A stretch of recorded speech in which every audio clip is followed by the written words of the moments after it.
আমার ভাইরা, এই বার্তাটি দেখুন, যা জিরমীয় পুস্তকের 44 অধ্যায়ের 5 নম্বর পদে রয়েছে, যা জিহুদা লোকেদের সম্পর্কে বলা হয়েছিল। কিন্তু তাহারা অবদান করিত না, এবং আপন আপন দুষ্ক্রিয়া হইতে ফিরিবার নিমিত্ত অন্য দেবগণের উদ্দেশ্যে আর ধূপ না জ্বালাইবার নিমিত্ত কর্ণপাত করিত না।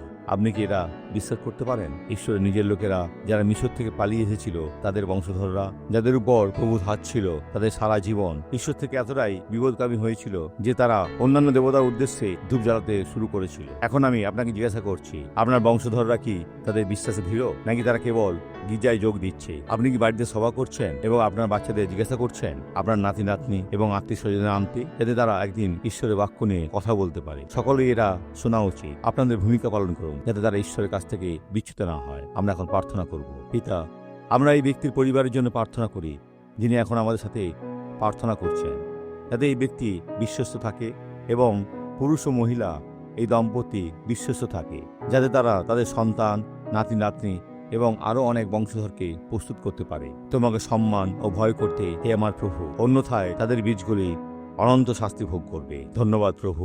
আর যিশুর নামে আমি আপনাদের সকলকে আশীর্বাদ করি। আমেন।